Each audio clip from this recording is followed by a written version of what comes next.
और उनको इस बात की अपनी जिम्मेदारी का एहसास भी नहीं है कि वो मंत्री हैं, मुख्यमंत्री हैं। आपने कई तस्वीर किसी बादशाह के बनाकर जलाए पूरे महाराष्ट्र में। कुरान की जो आयतें हैं, जो वर्सेस हैं कुरान के, जो एक कपड़े पर लिखी जाती हैं, उसको आपने जलाया। तो ये बहुत गलत हो रहा है।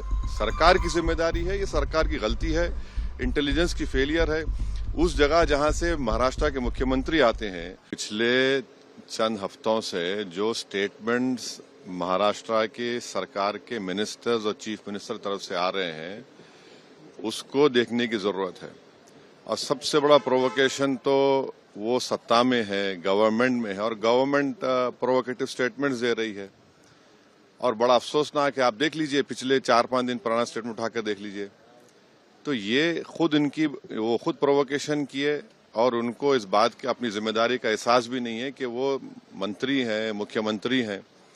और दूसरी बात यह है कि आपने कई तस्वीर किसी बादशाह के बनाकर जलाए पूरे महाराष्ट्र में, कोई रिएक्शन नहीं हुआ, तो आपको तकलीफ हो गई।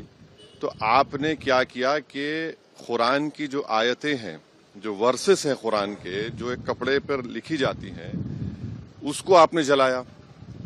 और जब ये हरकत हो रही थी तो उसी वक्त जाकर मुकामी वहां के जो मुसलमान और हिंदू लोग थे, जाकर कंप्लेन किए डीसीपी को कि इसको रुकवाइए। देखिए, ये जो कपड़ा है जिसपे कुरान करीम के आयतें लिखी हैं, वर्सेस लिखी है, मत करिए। जलाया गया, एक्शन नहीं लिए। उसके बाद शाम में ये सब चीजें हुई। मैं उसका कंडेम करता हूँ, वायलेंस का, मगर इसको टोटल देखिए आप कि जो स्टेटमेंट्स एमिनेट हुए हैं, जो स्टेटमेंट दिए गए हैं मिनिस्टर्स की तरफ से, अभी भी दिए जा रहे हैं, भाई आप रूल ऑफ लॉ को फॉलो करिए ना।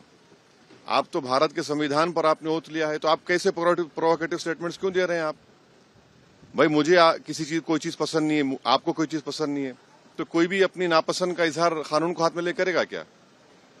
ये देखने की जरूरत है। तो ये बहुत गलत हो रहा है। सरकार की जिम्मेदारी है, ये सरकार की गलती है, इंटेलिजेंस की फेलियर है।